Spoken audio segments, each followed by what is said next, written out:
video is trying to do. It's trying to take us Amazon Live. Hey, welcome to the Recovery Room. It is Tuesday. December 17th. Thank you. Almost Christmas time. We're counting down. Listen, wind her up and then you can't shut it down. I used to say, I was trying to get it. I was like, come on. And now all of a sudden. Oh, but when you need me, I'm here, baby. Hey, listen, welcome to what we hope to be the new and improved Recovery Room. We've got our producer, director, Mr. Don every IT guy back there, Mr. Don Dean, on the ones and the twos, as we say, and we're trying to do something different. This is the first attempt, or maybe last night you guys saw that little attempt that we tried. It tried to sneak in there, that we deleted, but it was a good attempt. It was a good attempt. Hey, listen, the technology these days is just so ridiculous, and so we decided, well, why don't we just take advantage of it? Lalo. So anyway, if you are not a member of the Recovery Room family yet, please go to your search thing and type in the Recovery Room, and then Christy's going to fix it at some point, and somebody's going to fix it. But for right now, hit the join button. And somebody will respond and let you in. And if you got like a story to tell, if you got like your own testimony, if you are somebody who's going through addiction or your loved one is going through it, there's somebody there that is experienced the same that you experience, and so they can, you guys can communicate, because that's the biggest part of this whole thing, man. It's communication. I mean, it is, talking and loving and learning, because, I was, and thank you, Judy, for sending me, doing your crack research as usual. She sent me this,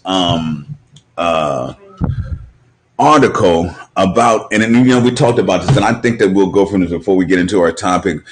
Here's the deal. Way back in the late 90s, early 2000s, Purdue Pharmacy and a few of the other pharmacies came out with a synthetic opioid. Purdue was Oxycontin, which at the helm of all this thing, when anybody thinks of the opioids, Oxycontin is the one that they think about. And so they had convinced all the doctors and even the patients themselves that the drug was not addictive. Okay. And so it became, the number one, drug in the arsenal of a doctor for pain management. And then as the thing progressed, you started getting more and more people addicted to these opioids. And it became a business. I mean, they had here in Florida alone, we supplied the majority of the Eastern Seaboard with pills. I mean, you had doctors prescribing 300 pills at a time to a patient, and then the patient would go to another place and get another 300. And so it became like this whole big thing. And so the overdoses started picking up and slowly and in the early 2000s. And then by 2017, man, do you know that over 450,000 people had died from overdoses, surpassing car accidents, surpassing any other. What is your word for picking up? Picking up at what? Yeah, they picked up tremendously, and then what's crazy is that it didn't, and I didn't really talk about this a lot, and we're going to have this discussion, because this is how it was back in the day. I grew up in New York City, and I'm not proud of it to say, but I sold drugs back in the days.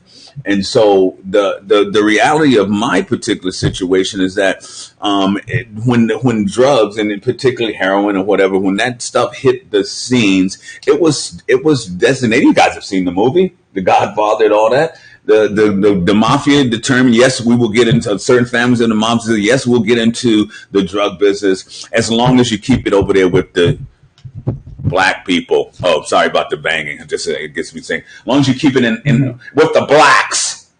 Okay. But what happened was, and I was a witness to it. Those, you only taint those, Yeah. So I was used to what I Can I get a word in over here, please? Who's your guest? Who's our guest? Sean he's not a guest anymore. He is actually. I've been on here for a while. He's actually a real host. But what happened was the kids from the burbs would be coming into Harlem, including some of the Kennedy kids, because I've had the opportunity to deal with them. They would come into Harlem to buy the drugs. And so just like back then when the war on drugs started, it was because it had an effect on the white neighborhood, white society, white culture. Then all of a sudden it's a problem. And so that's what has kind of happened here again, because the fentanyl, which is at the end, I mean, I really skipped over a whole bunch of the story, but fentanyl, which is now more prevalent and causing more deaths than even heroin or the pills, has creeped into our society, but it's mainly in the Midwest and in some other small towns, because it was easy to get the stuff into the small towns. And so it affected those towns even more quickly. And so therefore, now you've got the situation where it doesn't have any color. It doesn't have an age. It doesn't have a socioeconomic. It doesn't discriminate. It doesn't discriminate at all. So, I'm sorry, my hands. It produces you and your hands. So, at any rate, the reality of the situation is that this thing now has killed more people than World War I and World War II combined. Okay, and that's insane. And that's insane. I mean, and we've got to really get a grip on it. We got to really start understanding the real impact that this is having on our society. When you start talking about the fact that it is affecting a big, huge chunk of our population, that from age 19 to age 54 are being affected by this. It's like wiping out the whole productive part of our society. And we've got to look at that as possible chemical warfare. Chrissy's very busy today. I'm just getting us on Facebook Live on here because I couldn't get us on this here, so I just got us on Facebook. Well, we are. That's what's used delay, but that's delayed by a minute. Yeah. Okay. So well, that's what people are going to see. And so now you got two different things going. Well, I just got us Facebook Live here. How does that work, Don? I don't know either. You can. Anyway, let me see her on camera, Don. Is that the other camera? And that takes me off, I'm assuming, huh? No, you're on. When she's on. Oh, okay. Oh, that's a master. Okay. Hi. Guys, this is a trial run. Yeah, give us. Yeah, we're gonna have I don't know. I'm talking and people are doing stuff and all kind of stuff going on. This is the night we're working all this out to get you all the best. I'm sorry, I'll turn it off. How'd you work? While can't think because there's so much going on, but that's okay because we're gonna get this right. Hey, Jen. This is a restream. Hi, Jen. Happy to see you. Hope all is well. How'd you work? Jen Drake. What's going on? Recovery room. We love our Jen Drake.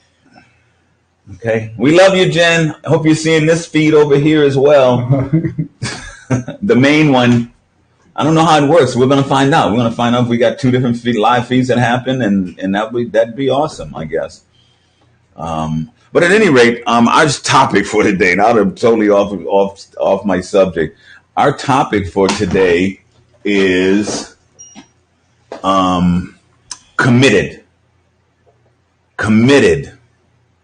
And it's like incarcerated committed. Well, see, I'm glad you asked that question because that's kind of where we're going here. Because and it's well known that when you're addicted, there's only like three ways out, right? Yeah. That is to stop. That is to be institutionalized committed, or a jail, or the committed, or the death. Ultimate commitment, death. And so that is the question. How committed are you?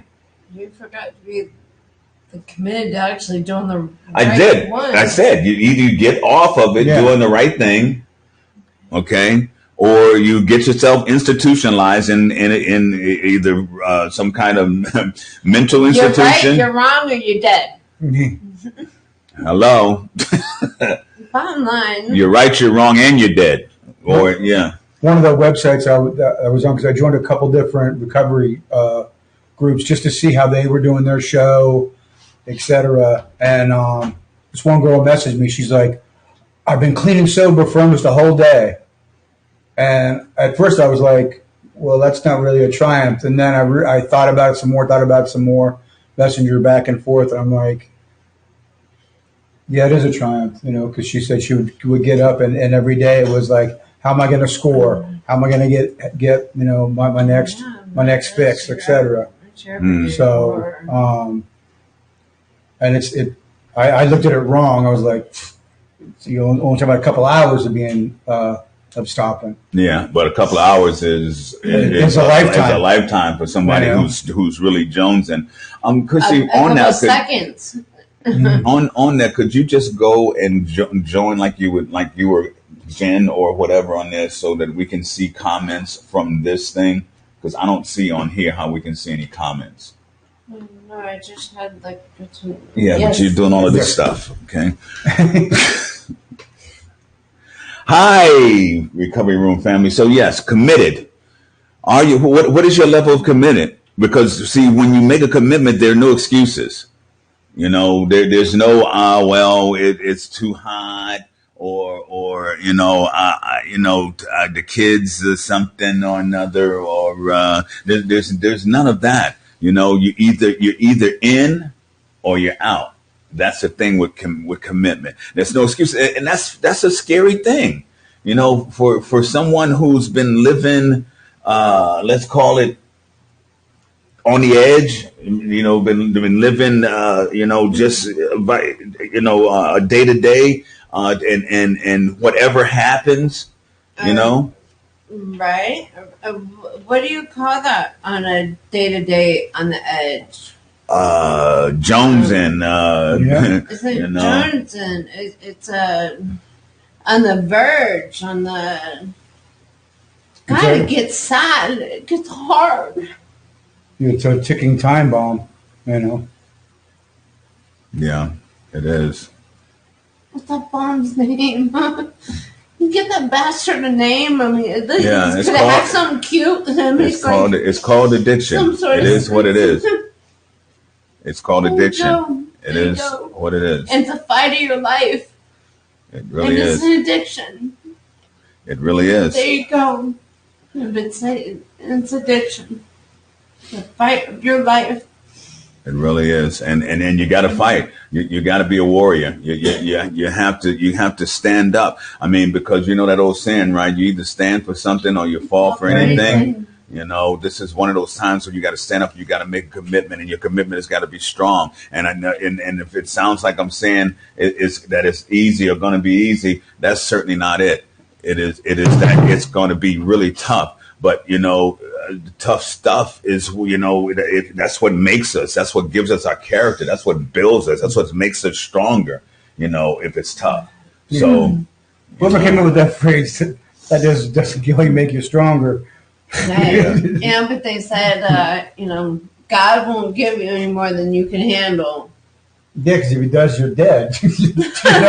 I'm sorry. That's right. Right.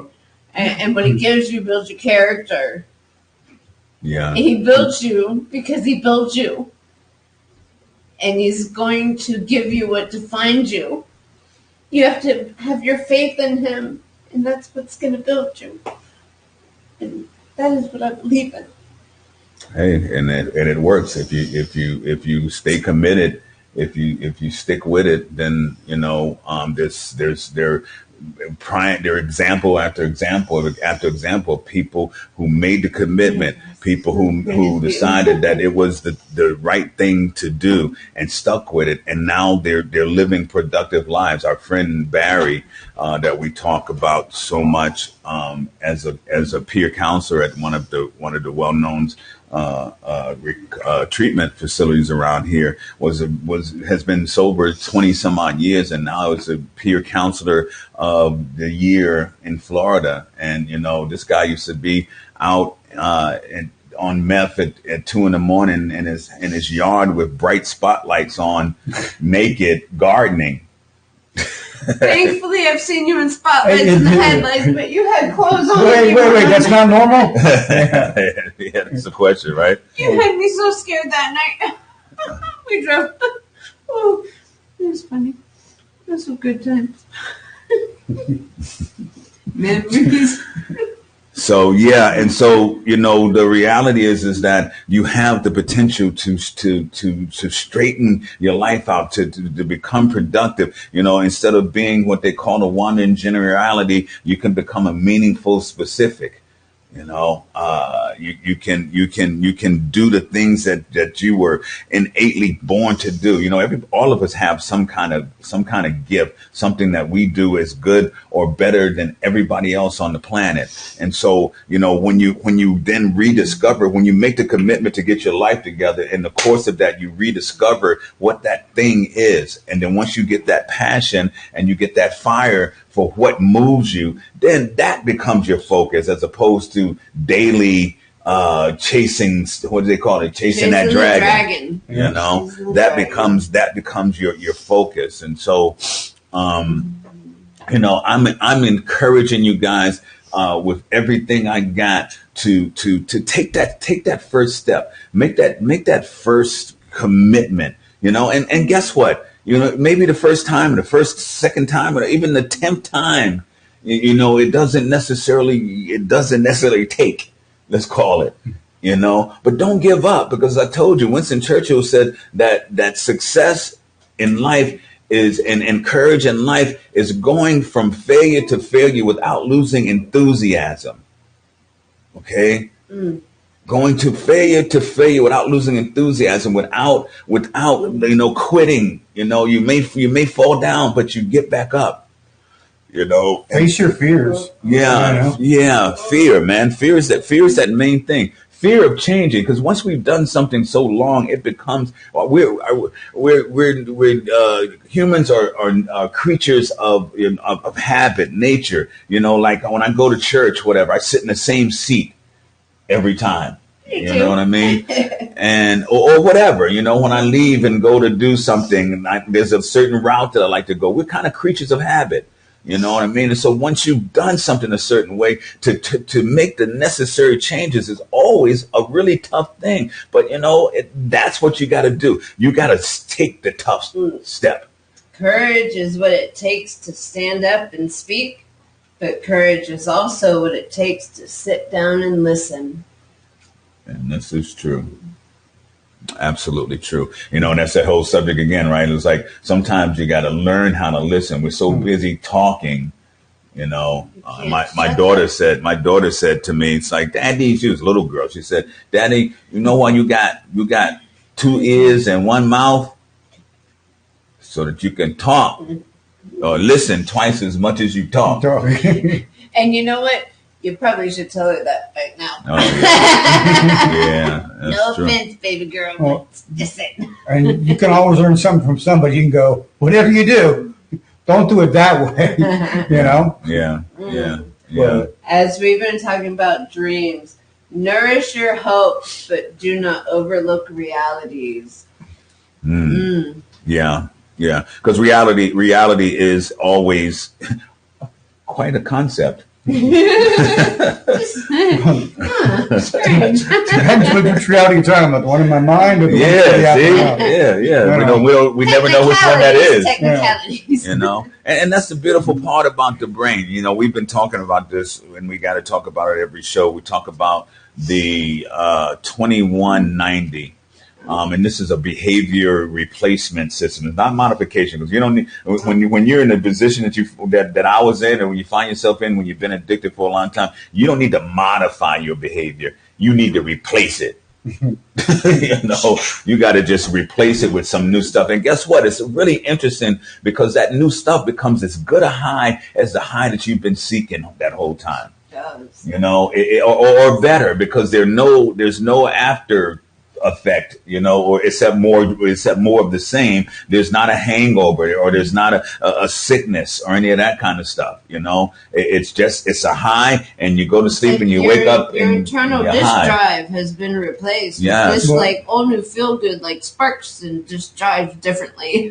Some of the things I was reading on the other sites was that everyone was like, well, I stopped drinking. What do I do now? Yeah, what do I do with my hands? And somebody I saw, it was up north. I think Jersey was the first place to do it. They have it's alcohol-free bar. You go in there and they'll have all these different juices, this and that. It was a place for people with issues with alcohol, whatever else. A place to socialize and talk. Even how, like, if you're trying to quit smoking, go buy the pretzel sticks. Because they kind of give you something to do with your hands, or like if you're flicking or you're just chewing on them, or it's just your pretzel sticks. It's not so bad on the fat range, and just something to occupy your hands. Toothpicks, just that something. It's something to occupy your brain and your hands. You just kind of have to replace that mind. Yeah, we got the oral fixation. And just those habits. See, that's one of the biggest parts of getting high or you're drunk or whatever it is the ritual itself. With the getting high, whether you're smoking, you got this little thing you do, whether you're shooting or whatever, you got all these little processes that you have to go through to do that. And so those things again become habit. Those things again become part of your daily routine, and so you're going to miss that when you make this complete change. Human beings also have this grieving thing, right? The stages of grieving, and we grieve just about everything. You can lose a key and grieve it. It's like, oh man, I lost that key.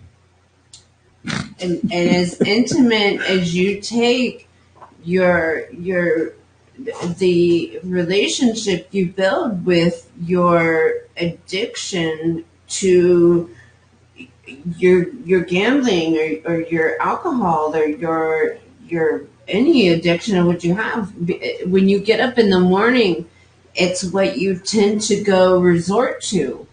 So when you're getting up in the morning and you're not going to go do that anymore, it's a loss.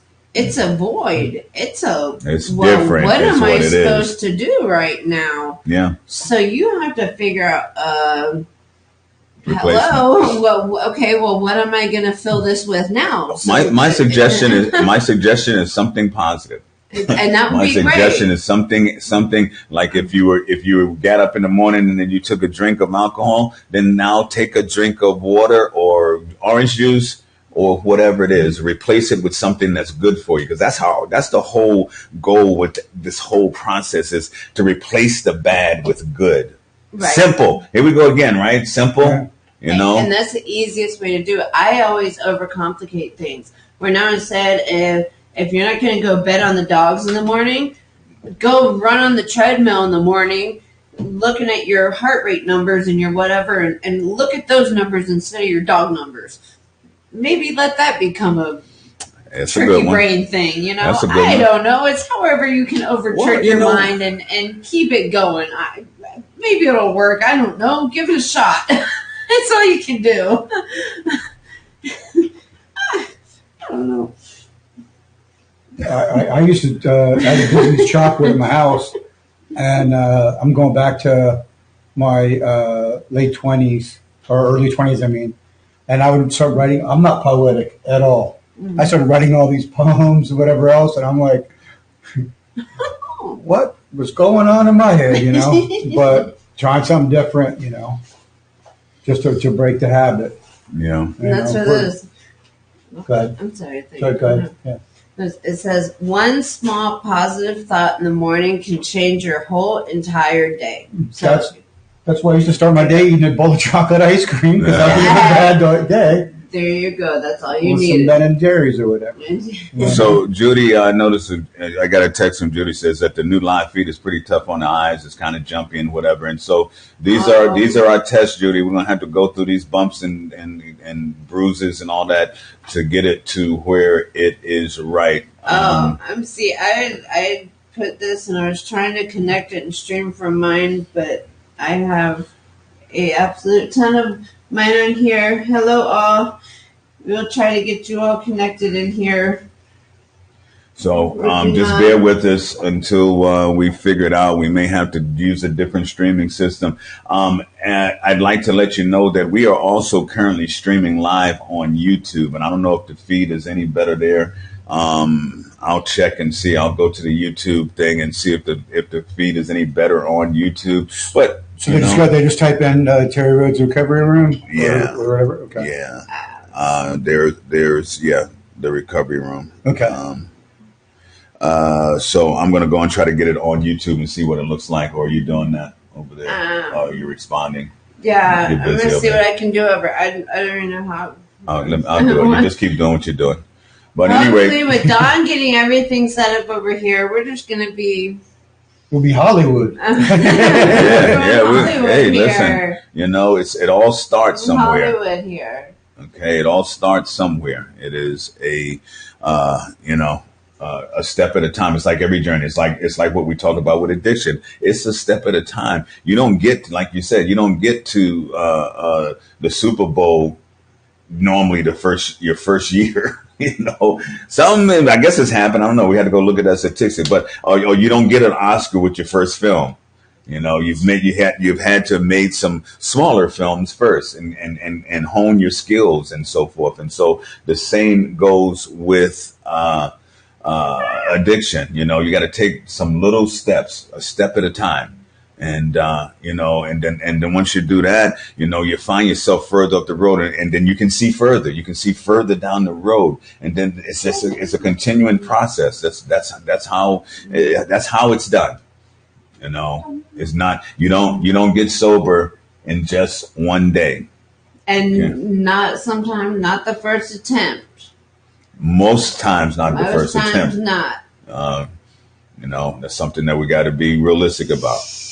You know, it's not overnight. Is possible.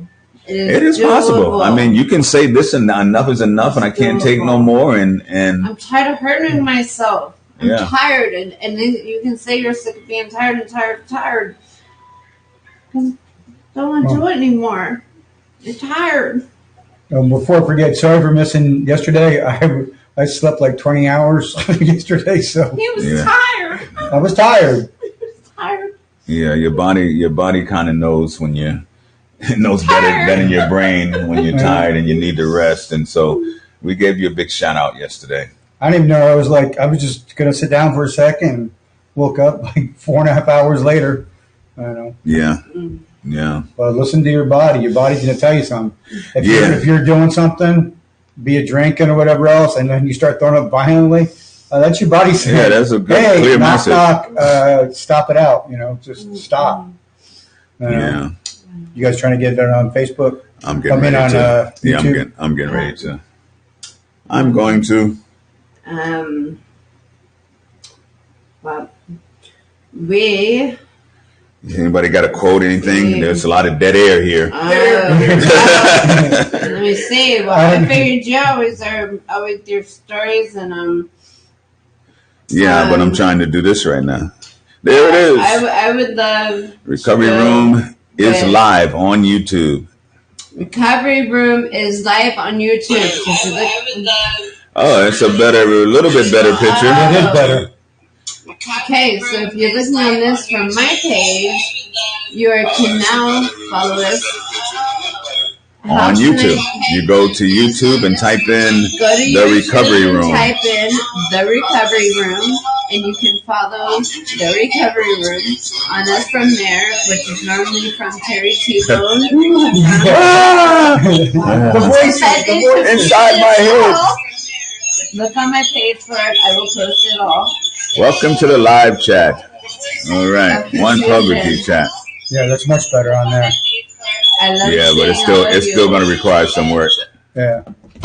All right, enough of that. Yeah, listen, growing pains. I think that my feet just grew another inch. That's a Oh, A growing year from pain. now, we'll look back. Hey, let's watch that episode. Yeah, No. ooh, like wow. Did we destroy that? Did Ooh, we? yeah, get rid of that one. Once Guys, thank you so much for being patient with us on this journey.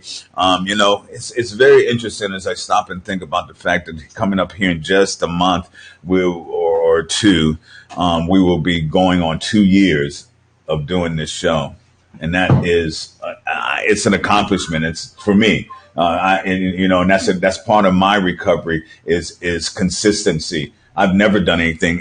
I haven't had a relationship for 2 years. hey. Well, until now.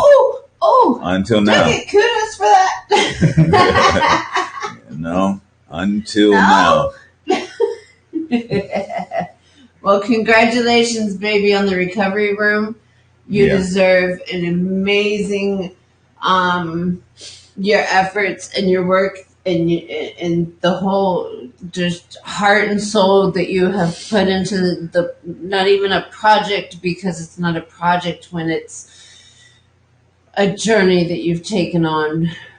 It's a passion. It's a mission. And you've done a beautiful job on something that has just excelled and grown beautifully. Well, this is what Beautiful. what it is that it's an opportunity for everybody to understand that that's what everybody's capable of doing, and everybody needs to find something that is a passion, something that is a mission, something that you do for free that has hopefully has a good effect on people, and just based on what I've heard from people, from Sean's people, Chrissy's people, and the people and that I run into on the street, and it's heartwarming. Like I go places and I run into people, and they say, "Hey, man, you're doing a great job. I've been watching your show," and I'm like, "Wow, I didn't know."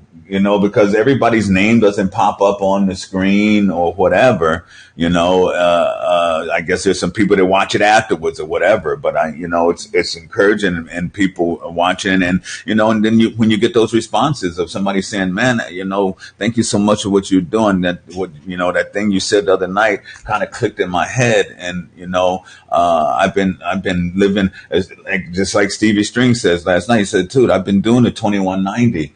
And just to be happy." And, so, I mean, even to have the quote of the program, 2190, it's amazing. And the Lord wants us to go and spread the gospel of love. And that's what this is all about. And, oftentimes he wants us to use words when necessary, but it is really about who you are as a person. Your person is what your gospel is. If you have a positive effect on people, then that is what it's all about, and so I want everybody in the recovery room realm, everybody that I come in touch with in my travels, I want them all to have that same thing, to get those accolades, to get the job well done thing. Get that attaboy. Yeah, get that attaboy. Because I mean, I ain't gonna lie. It feels good. And it's not why you do it. I mean, obviously you're not doing it for money, and you're not doing it for accolades. You're doing it because, you're committed to it. Back to the top. And it's the right thing to do. Back to and one. That's the right thing to do, which is another Winston Churchill. The best guide in this life is the right thing.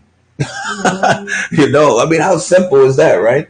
The best guide that you can have in this life is the right thing. And then go, okay, so who's to interpret what's right and wrong? Well, if somebody's going to get hurt, then there's a good chance that it's not the right thing, so it's what you got to factor. And obviously sometimes, just like the situation that we talked about with you, Sean, with your friend who's still mad with you after 20 years, sometimes some things you're going to do are going to hurt somebody and you don't even know it. You don't know that's what's going to happen, but you can obviously, though, intentionally make somebody's day. And you don't know when that one kind act is going to be that act that person needs, to get through their day, or to be able to flip that script, and change from going downhill to getting themselves together and being one of those miracles, because that's what it is. I mean, guys, this whole addiction thing, you've got to be. I think you're chosen to be in it, and then when you get out of it, you are one of the real true examples of resilience and perseverance and redemption and all of those things, because I mean, it is one of the toughest things on the planet to get out of, and if you do it, if you are 9%, the 9%ers are the people who have been able to remain clean for a year, because statistically 91% of the people who go into treatment and go into recovery relapse within the first 30 days. Definitely within the first year. So if you make it beyond a year, you're what I call a 9%er. And you're one of those real special people, because the reality is only 9% of the people get out of it. And that's a small number. That's a small number. And so, but when you do it, you stand the opportunity to change your life and the life of people around you. And that's worth everything. That's worth it all. Prove them wrong. Yeah, prove them wrong. I mean, again, my favorite thing is get to see your babies again. Whether male or female, when you get court ordered or whatever, and you can't see your children, and you change your life around, and you get yourself straight, and the judge says you are now allowed to see your kids. Man, that is, and it's like, if that's not enough for you, then I don't know. Wear your heels. Pick your head up, wear your chin, however you feel. Just wear your head held high. Walk in that room knowing you're going to see your baby. You've done your work. You've done what you needed to do. You're walking in that room and you're going to see your baby. I'm about banging on the table. Sorry about. You are going to see your baby, and nobody can stop you. Whether you're a mother, whether you're a father. It's your day. You've done your work. You're done. You're going. Speaking of babies, no one's pregnant. So make it. I'll be me and Tia are flying up to Illinois. On Friday, going to go bring my daughter back down here for Christmas break. And I can't even sleep because I can't wait till Friday. I'm so anxious. But hopefully we'll get her on the camera again like she did for Thanksgiving. Of course. Yeah. She really enjoyed that. Yeah, we enjoyed having her too. And that was that day that we were all discombobulated about. The time change. It's like, wait a minute, is it an hour earlier, or we start the show at 7 this time, or 7 their time? Yeah. Well, we did it wrong. We had a 50-50 chance. No. Blew it. But no. Blew it. Now, there's only one way to sub a 50-50 chance. Well, the funny thing was T's phone's blowing up. They're like, hey, what's off the show? He's like, you're not doing a show today? He's like, whoops.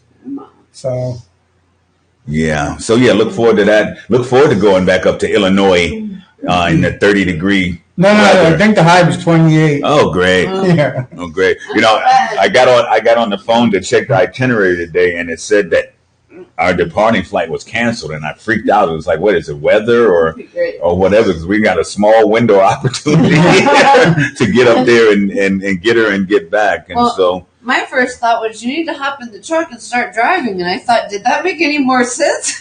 The weather's that bad that you should be on the road? Yeah, I don't know. No. Well, everything worked out as it always does, and that's. I want you guys to repeat after me. It always works out. It always works out. It always works out. It always works out. It always worked out. Make that your chant. Like when you do your meditation. So I suggest you do some meditation. Meditate on those words. It always works out. My kids used to always say that to me. They said, Dad, you always say that. And I said, doesn't it? Have you seen a time when it didn't? No, might not work out. Hey, whoa. I didn't say that.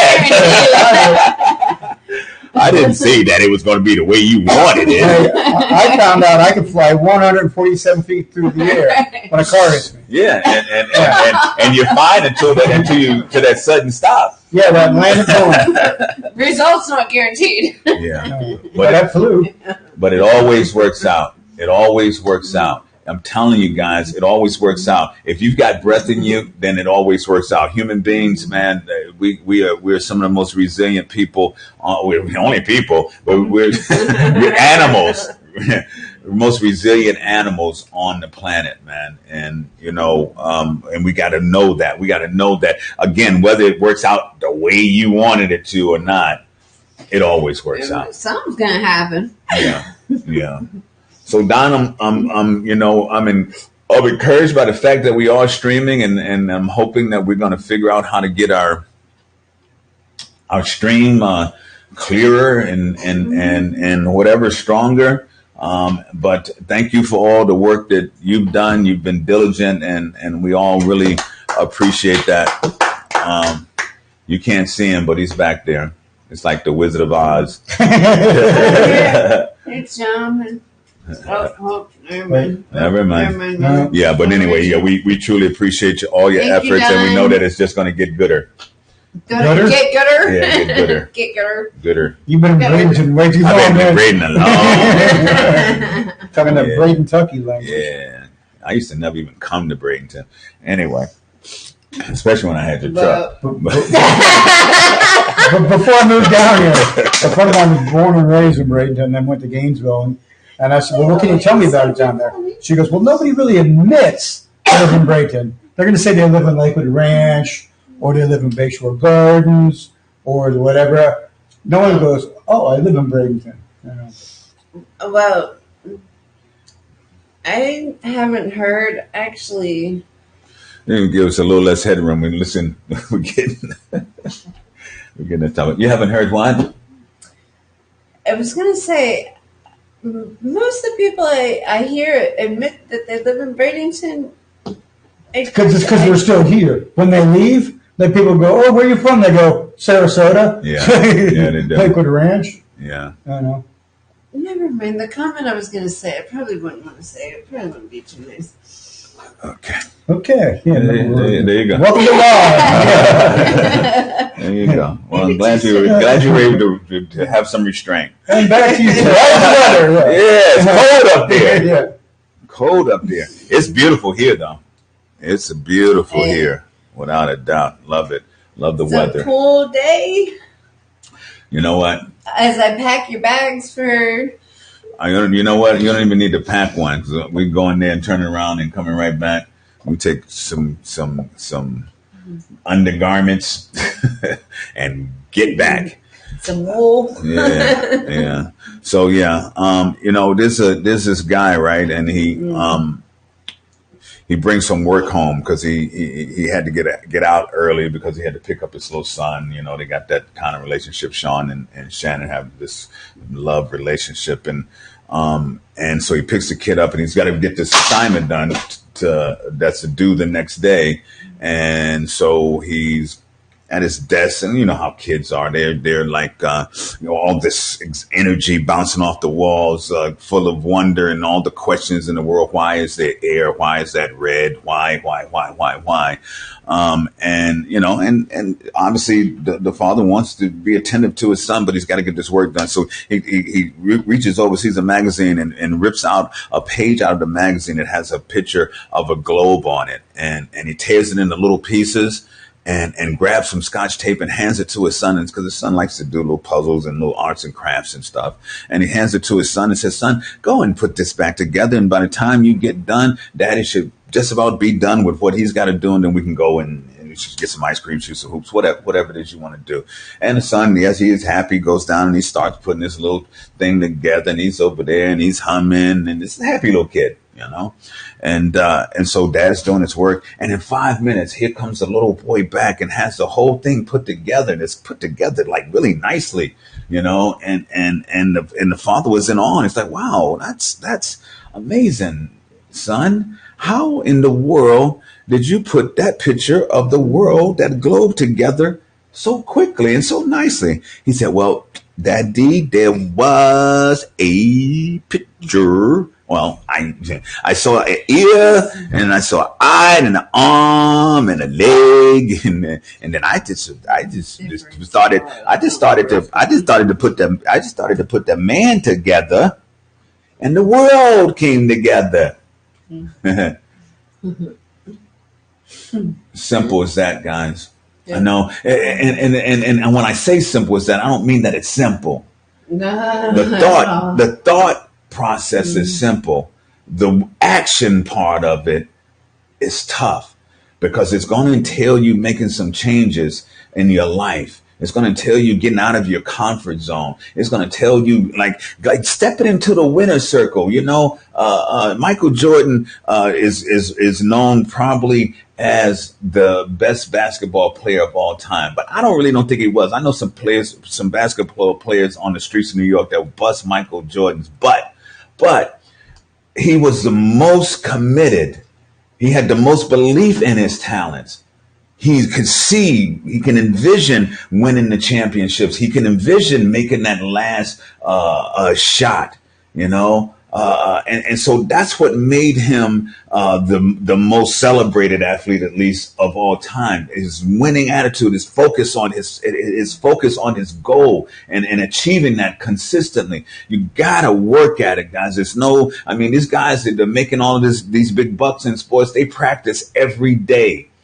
Okay. And they run up and down. They're running every day. These football players are getting pounded, running every day, practicing those plays. It's the same like in this life. You're the coach. You're the player. You play offense and defense. Okay. It is your game. You make the rules. Okay. And so what are your standards? What are your standards? It's a question. Okay. How high are your standards? Because that determines how much you will excel. If you won't accept just mediocrity, because you weren't born to be mediocre. Who said that? T.I.? Yeah, ain't no mediocre. Ain't no mediocre. You weren't born to be mediocre. You were born to be like extraordinary. And you can see it all the time. And so you can always see ordinary people doing extraordinary things. And it's because they took a passion and the drive and to do what it took to get there every day. You didn't have it coming out the box. You got to work towards it. Okay. And so, don't let that, oh, look, the stuff finally popped up over there. You gotta put the work in. Don't let that word work scare you, because once you get it done, it feels good. Once you go out there and sweat, and toil and come in and get yourself a nice, cool, tall glass of lemonade and sit down and maybe it's cutting the grass, and you can look out and you can see that grass is looking good and mold. Sit in that chair and you can kind of lift the kind of pants off and just take that sip and sit back and observe the work and what you've earned and what you've done. It's a accomplishment. You've done that. Not something you've done, you thought about. This is something you put effort into. You put your soul in. Not even soul like it's deep, but it's something you've earned. You've done. If you took the amount of energy that you guys are using to try to score something, took that same amount of energy that you put into that thought process, into not doing it, that little bit instead, and in some unfortunate cases, instead of trying to juke some little lady out of a couple dollars, go cut her grass and sit there and have a nice glass of lemonade with her for that same little $10 or whatnot, and feel great at the end of the day, and her be happy and fulfilled, and you be happy and fulfilled, instead of you feeling like a scumbag and her feeling heartbroken and being had. I mean, do what's just right and godly, and let's start turning the lives of just everybody around, and just maybe just one by one, it just turn the world around. I was reading this Making one people article right. today, and this kid was in his early 20s. He was on an airplane, and he saw this older lady. She was in her 90s, and she was just like struggling in her seat. But the kid was flying first class. He gave up his first class seat and switched around, and everyone was like, oh my God, wow, you know. It's like that's what you're supposed to do. Wow. It was like a feel good thing. Yeah. The article. We're living in a time right now where our moral fabric is being tested, and integrity and all those things now are questionable. We're force fed lies and are expected to just accept whatever they're throwing our way. You think CNN's not real? No, Fox. Mr. Fox. These two. Yeah, no, and so it is time for us to stand up for our moral fabric of our country. We live in a country that was built on principles of good moral principles. This is why we've come this far. Other countries have crumbled long before this one has, and it's just been based on our moral fabric. And there's a resurgence. There is the human spirit is rising. It is coming back, and you're going to have more and more people standing up. The person of the year was a 16-year-old girl, and a little girl, an ordinary little girl who touched the entire world, talking about climate change and, getting people to wake up to the fact that, the climate is changing. Now, if there's a bunch that we can do about it now, I don't know if it's a whole lot, but every little bit helps. Because that's, again, a behavior or a thought process replacement. If you don't care, then nothing happens. But if you care, something's going to happen. That's why that one politician lady was saying that cows were farting too much and destroying the ozone. So myself, I've made a personal quest to try to eat more cow. And more steak. Eat more steak. Those are commercials. You just did a opposite of Chick-fil-A. Chick-fil-A commercial. Yeah. All right. So I had something I wanted to here on is dead silence. Yeah, dead silence. When when you get it, bring it up. Please. You were talking about dead cow, and I was. Oh, well, there you go. You were doing a fine job. Yeah.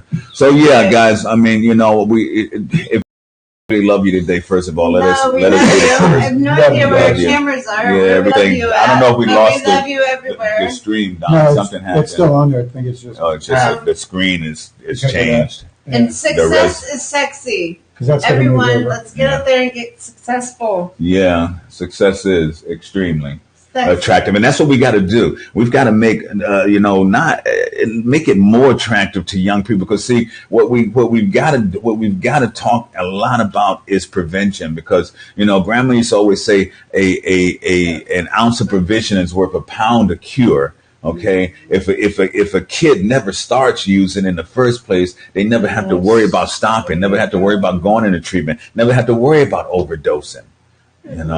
So we gotta start the kids off. We gotta make how movies are, right? Movies like Indiana Jones was put out because they needed more archaeologists. They put out movies like if you've seen a whole bunch of movies about war, be prepared. If you're seeing a lot of doctor TV shows, it's because those things are what determine what people go for. It gives them their dreams, because that what we call it the reticular activating system. Your vision, you see that thing, it bounces and burns into your brain, and it becomes what you want. It becomes a desire. So. So I shouldn't be watching all those snipers. No. We're gonna lay out those for a little bit there, bud. Yeah, no. But I encourage you guys to take that first step in that journey.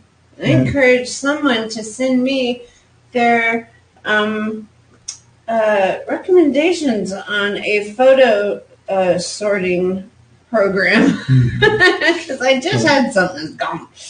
That's a lot of you guys are watching. You see, it's like having a jovial time back here, and we're trying to make it upbeat, but I mean, it is a very serious matter. No, it's a serious matter, and we're not for a second taking it lightly or again saying to you that it's absolutely not something that we take lightly. We just try to lighten it up a little bit, so because I've had the misfortune of seeing a few people die this year, and if I were to take it and internalize it, I'd be eternally sad because these people were young and they still had their lives ahead of them, and they were on the road, and that's what happens. Sometimes you're on the road, and they talk about people, places, and things. You gotta stay away from those people. You gotta stay away from those places and those things that trigger you. You know what I mean? And so be careful of the people that you hang around. That's just the way it is. Your association brings assimilation. Is what my dad used to call it. Meaning that you're judged by your company. The Bible says, "Don't be deceived. Bad company corrupts good morals." That's just the way it is. And I'm sorry, guys. I've been looking down. We got 3 minutes. The producer says, "I'm sorry. I've been looking down at this thing the whole time. I'm just so used to doing that." I know you guys are out there. I work through disassociation, so sometimes I either seem blank or I feel like sometimes it's comical. I don't know how to do it, but so I disassociate with it. Sometimes later becomes never, so do it now. Amen. That's the quote of the day. There we go. I love you all, our recovery room family. Yeah, thank you guys for tuning in. Thank you for spending your evening with us as we fix our other quirks. And thank you, Dawn, for being here with us this evening. Be to have you aboard. Sean? I always think we need some theme music going. Yeah, he's got it. We can't hear it in here. He's got it playing over there. Oh, yeah. Are you still using just right. the same song, Don? Yes. Okay, good. We'll let these guys hear it, and they know. Like I've been saying, everybody, please be careful out there. It's the holiday season. A lot of people are they're not in the right mindset because they hate their uncle or this or that, and they're driving, they're not paying attention. Watch out for the motorcyclists out there. Look twice. Look 3 times. There you go. Just look. Just, stay off your phones while you're driving and pay attention. There's a lot of people out there who are partying a little hard because of the holidays. Just be careful out there. There's not a text out there that's worth your life. Make amends. Make amends. There's a good one. It's not your aptitude, guys. It is your attitude that determines your altitude. See you guys. Peace. Peace out, everybody.